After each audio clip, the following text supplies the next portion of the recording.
আসসালামু আলাইকুম। সবাইকে স্বাগত জানাচ্ছি বিডিভিউস ইনফোটেনমেন্টে। আপনাদের সঙ্গে আছি আমি ফাহাদিয়া মিতো। গাজায় নির্বিচারে গণহত্যা চলমান থাকায় এবং বৈরুত ও তেহরানের সাথে তেল আবিবের উত্তেজনার কারণে ইসরায়েল ও হিজবুল্লাহর মধ্যে যুদ্ধের আশঙ্কা বাড়ছে।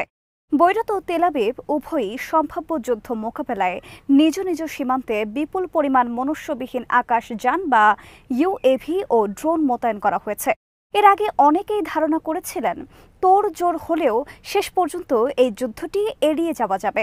ইসরায়েলের অবস্থানও সে সময়ে রক্ষণাত্মক ছিল, কিন্তু সেই পরিস্থিতি এখন অনেকটাই পাল্টে গিয়েছে। বিস্তারিত থাকছে আজকের প্রতিবেদনে।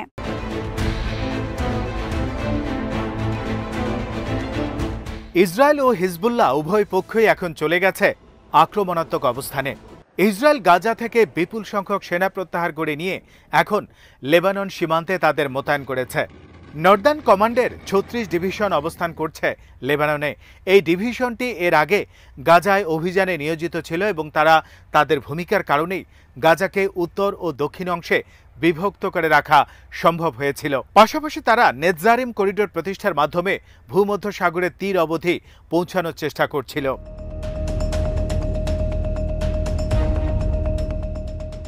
৯৮তম প্যারাট্রুপার্স ডিভিশন এবং ১৪৬তম রিজার্ভ ডিভিশনের ব্রিগেডগুলোকে নতুন করে ইসরায়েলের উত্তর সীমান্তে মোতায়েন করা হয়েছে।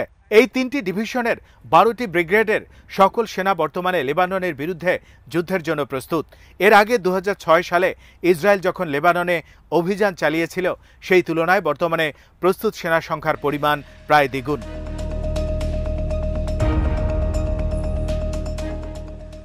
আরও বেশ কিছু অ্যাসল্ট ব্রিগেডও নতুন করে লেবানন সীমান্তে পাঠানো হয়েছে।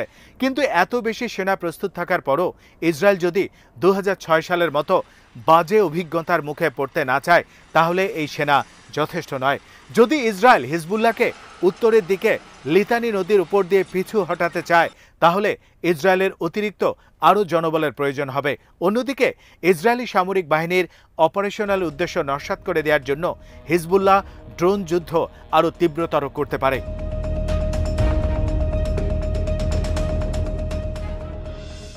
ইসরায়েলি বাহিনীকে চমকে দেওয়ার জন্য ফিক্সড উইং, মাল্টি রোটার, লটারিং ওয়েপন্স এবং ফার্স্ট ভিউ মিশন সহ বিভিন্ন ধরনের ইউএভি মোতায়েন করতে পারে হিজবুল্লাহ। ২০০৬ সালের জুলাই মাসে সর্বশেষ ইসরায়েলি অভিযানের সময় হিজবুল্লাহ ইলেকট্রনিক যুদ্ধের কৌশল, সিগন্যাল ইন্টেলিজেন্স এবং ল্যান্ড বেস ইন্টারসেপশনের সংমিশ্রণ ব্যবহার করে ইসরায়েলি ড্রোনের ভিডিও ফিড এবং কমিউনিকেশন আটকাতে এবং ডিক্রিপ্ট করতে সক্ষম হয়েছিল। ইসরায়েলি বাহিনীর কমিউনিকেশন তথ্যগুলো ডিক্রিপ্ট করতে পারার কারণে হিজবুল্লাহ তখন ইসরায়েলের অভিযান পরিকল্পনা এবং ইসরায়েলের বিভিন্ন সেনা ইউনিটের গতিবিধি সম্পর্কে রিয়েল টাইম ইন্টেলিজেন্স জানতে সক্ষম হয়েছিল।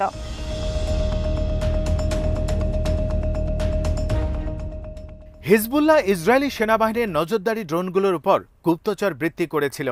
ইসরায়েলের টার্গেট করা অবস্থানগুলো চিহ্নিত করে হিজবুল্লাহ যুদ্ধ ইউনিটগুলো ইসরায়েলি সেনাবাহিনীর আক্রমণ ইউনিটগুলোকে প্রতিহত করার জন্য অ্যাম্বুশ প্রস্তুত করেছিল।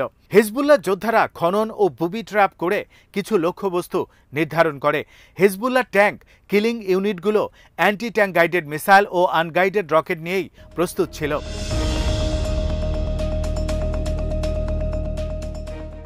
হিজবুল্লাহর পুরো প্রস্তুতি ছিল রিয়েল টাইম ইন্টেলিজেন্সের উপর ভর করে। হিজবুল্লাহ ইসরায়েলি আক্রমণ আরও ভালোভাবে মোকাবেলা করার জন্য তার বাহিনীকে পুনঃস্থাপন করে। সেই সাথে ইসরায়েলি সেনা ইউনিটগুলোর অবস্থান এবং গতিবিধি জেনে যাওয়ায় হিজবুল্লাহ রকেট বা মর্টারের মতো আনরেজিস্টার্ড অস্ত্র ব্যবহার করেও প্রতিপক্ষের টার্গেটে হামলা করতে পারে। এক কথায় বলা যায় ২০০৬ সালে হিজবুল্লাহ একটি টেক্সট বুক ধরনের কাউন্টার ড্রোন অপারেশন পরিচালনা করে, যার মাধ্যমে তারা ব্যাপকভাবে ইসরায়েলি সেনাবাহিনীকে বিপর্যস্ত করতে সক্ষম হয়।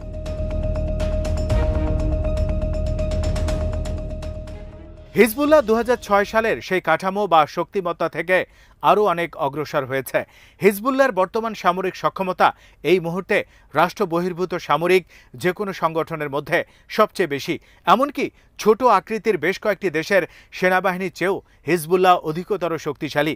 গ্রাউন্ড ফোর্সে এখনও অবধি হিজবুল্লাহর সবচেয়ে শক্তিশালী ইউনিট।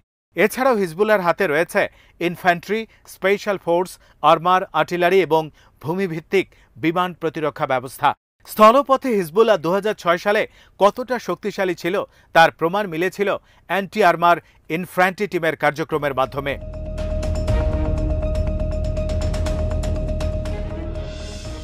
হিজবুল্লাহর ইনফ্যান্ট্রি টিমগুলো অন্যান্য ইউনিটগুলোর তুলনায় সবচেয়ে বেশি মাত্রায় ইসরায়েলি সেনাদের প্রাণহানি ঘটাতে সক্ষম হয়েছে।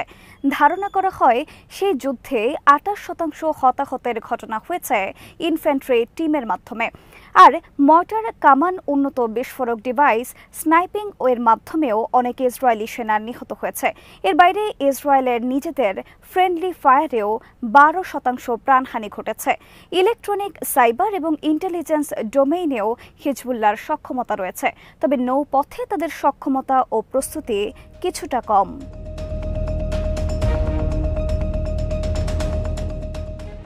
আকাশপথে হিজবুল্লাহ ধীরে ধীরে নিজেদের সক্ষমতা বৃদ্ধি করছে। অনেক ক্ষেত্রে তারা অপ্রচলিত কৌশলের আশ্রয় নিয়েও কাজ করেছে।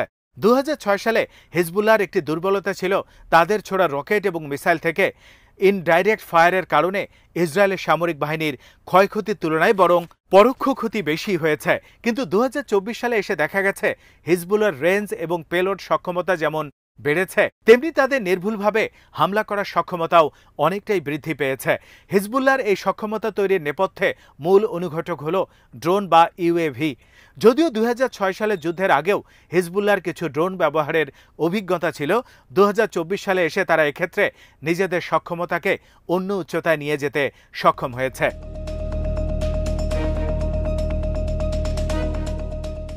হিজবুল্লাহ ড্রোন এখন ইসরায়েলের অনেক ভেতরেও চলে যেতে পারে। এই ড্রোনগুলো গোয়েন্দাবৃত্তি, নজরদারি এবং পুনঃশক্তিশালী করার মতো কাজে ব্যবহৃত হতে পারে। গত কয়েক মাসে হিজবুল্লাহ ড্রোনগুলো সফলভাবে একাধিকবার ইসরায়েলের এয়ার ডোমেইনকে ফাঁকি দিতে সক্ষম হয়। এই ড্রোনগুলো সফলভাবে ইসরায়েলি গোয়েন্দা তথ্য ও স্পর্শকাতর স্থানের ছবি তুলে নিজ দেশে ফিরে এসেছে। হিজবুল্লাহ সাম্প্রতিক সময়গুলোতে এই ছবি প্রকাশ করেছে।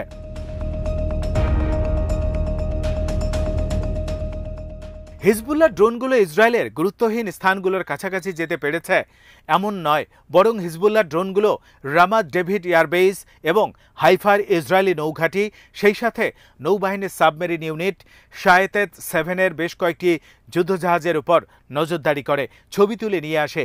এই ড্রোন অপারেশনের মাধ্যমে প্রমাণিত হয় ইসরায়েলি বিমান বাহিনী এবং নৌঘাঁটিগুলোর উপর নজরদারি করার সক্ষমতা হিজবুল্লাহ অর্জন করেছে। যদি ইসরায়েলের সাথে সত্যি কোনো যুদ্ধ শুরু হয়, তাহলে হয়তো হিজবুল্লাহ এই ড্রোনগুলোর সাথে সাথে rocket artillery, missile unit, combat UAV ব্যবহার করে প্রেসিশন স্ট্রাইক পরিচালনা করবে।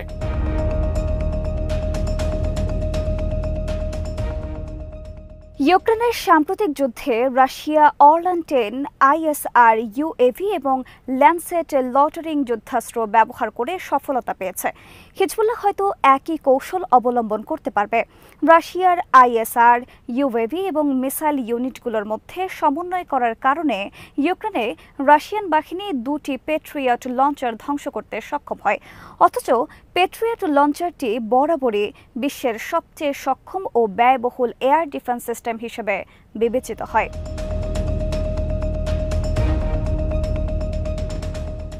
ইউএভি ব্যবহারে সফল হওয়ার কারণে হিজবুল্লাহর রকেট বা মর্টার থেকে ভুল বা ব্যর্থ আক্রমণ হওয়ার সম্ভাবনা এখন অনেকটাই কমে এসেছে।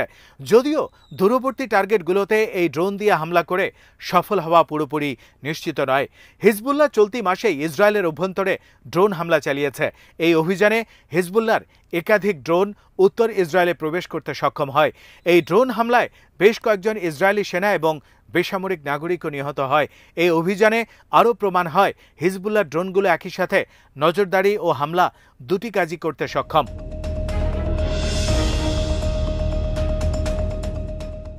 যদিও প্রকৃত যুদ্ধ শুরু হলে ড্রোনগুলো কতটা পারদর্শিতা দেখাতে পারবে তা নিয়ে সামরিক এবং নিরাপত্তা বিশেষজ্ঞদের মধ্যে মতপার্থক্য রয়েছে। এরপরও এটি নিশ্চিত করে বলা যায়, হিজবুল্লাহ ও ইসরায়েলের যুদ্ধে জড়িয়ে গেলে দুই পক্ষই ড্রোনগুলো কৌশলগত ও অপারেশনাল টার্গেট অর্জনে ড্রোন ব্যবহারের উপর জোর দেবে। ড্রোন হয়তো প্রথাগত যুদ্ধক্ষেত্রের কৌশলগত কোনো বিভাগ নয়, তবে এটিও নিশ্চিত আসন্ন যুদ্ধের ফলাফল নির্ধারণে ড্রোনের গুরুত্বপূর্ণ ভূমিকা থাকবে।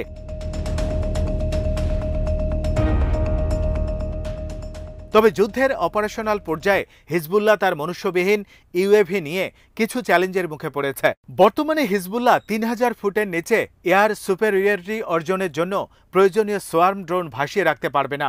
সোয়ার্ম ড্রোন কার্যকারী রাখতে পারলে হিজবুল্লাহর জন্য ইসরায়েলের ধ্বংসাত্মক ফ্রিকোয়েন্সি, ইলেকট্রনিক ওয়ারফেয়ার এবং ইলেকট্রনিক আক্রমণগুলো মোকাবেলা করা সম্ভবপর হতো।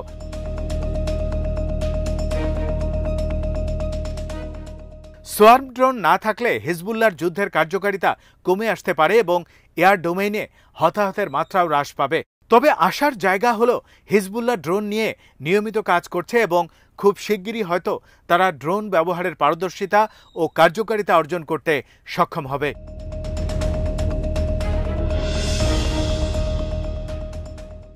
আজ এখানেই শেষ করছে। সমরাষ্ট্র, প্রতিরক্ষা ও কূটনীতির নানা তথ্য জানতে চোখ রাখুন বিডিপিওস ইনফোটেনমেন্টে। চ্যানেলটি ভালো লাগলে সাবস্ক্রাইব করুন, সংযুক্ত থাকুন আমাদের ফেসবুক পেজে। আল্লাহ হাফেজ।